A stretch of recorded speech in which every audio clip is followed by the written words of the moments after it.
आज भारत के लिए काफी अहम दिन है। आज भारत ने पुलवामा में शहीद हुए अपने 40 जवानों की शहादत का बदला ले लिया है। आज भारत ने आतंकियों के खिलाफ बड़ी कार्रवाई करते हुए पीओके में जैश ए मोहम्मद के 200 से ज्यादा आतंकी मार गिराए। एयरफोर्स के 12 मिराज लड़ाकू विमानों ने पीओके में घुसकर जैश के 5 आतंकी कैंपों को तबाह कर दिया। ये ऑपरेशन पीओके के बालाकोट में किया गया, जिसकी बात खुद पाकिस्तान ने भी मानी है। सूत्रों के मुताबिक ये ऑपरेशन पूरे 21 मिनट तक चला।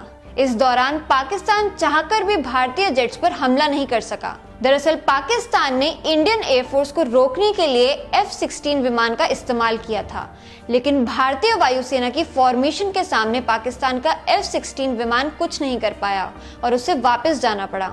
हालांकि F-16 फाइटिंग फाल्कन जेट अमेरिकी एयरफोर्स द्वारा तैयार मल्टी रोल फाइटर जेट है, जिसमें हवा से हवा और हवा से जमीन पर हमला करने जैसी कई बड़ी खूबियां हैं। लेकिन इसके बावजूद आखिर क्यों पाकिस्तानी एयरफोर्स को अपनी पीठ दिखानी पड़ी?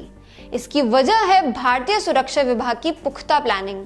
पुलवामा में हुए आतंकी हमले के बाद देश भर में इस हमले को लेकर विरोध हो रहा था और पाकिस्तान से बदला लेने की मांग भी तेज होती जा रही थी। इसको लेकर हमले के ठीक एक दिन बाद यानी 15 फरवरी को भारतीय वायुसेना के air chief marshal Birendra Singh Dhanoa ने पाकिस्तान को जवाब देने के लिए एयर स्ट्राइक का प्रपोजल रखा। इस प्रपोजल को सरकार ने तुरंत मंजूरी दे दी। इसके बाद 16 से 20 फरवरी तक भारतीय एयरफोर्स और आर्मी ने हेरॉन ड्रोन के साथ नियंत्रण रेखा LOC पर हवाई निगरानी शुरू कर दी। 20 से 22 फरवरी तक भारतीय वायुसेना और इंटेलिजेंस एजेंसियों ने स्ट्राइक के लिए संभावित साइट्स को निर्धारित किया।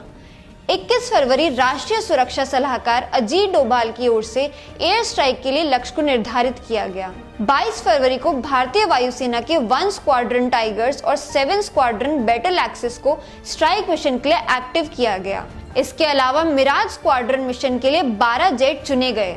24 फरवरी को पंजाब के भटिंडा से वार्निंग जेट और यूपी के आगरा से मिड एयर रिफ्यूलिंग का देश के भीतर ट्रायल किया गया। 25 फरवरी को ऑपरेशन की शुरुआत करते हुए 12 मिराज विमान को तैयार किया गया। स्ट्राइक से पहले मिराज पायलट ने लक्ष्य को कंफर्म किया। इसी रात पाकिस्तान के भीतर मुजफ्फराबाद में लेजर गाइडेड बमों के जरिए हमला किया गया। रात 3:20 से 4 बजे के बीच इस पराक्रम को अंजाम दिया गया। इस पूरे हमले के दौरान जवाबी कार्रवाई का भी पूरा ध्यान रखा गया। यही वजह है कि पाकिस्तान के पास F-16 जैसे फाइटर जेट्स होने के बाद भी वो जवाबी कार्रवाई नहीं कर सके। दरअसल F-16 अधिकतम 3 जेट पर हमला कर सकता था, लेकिन भारत के 12 मिराज जेट के फॉर्मेशन पर F-16 हमला करने में कामयाब नहीं होता। इस कार्रवाई के लिए हम देश के जवानों को सलाम करते हैं।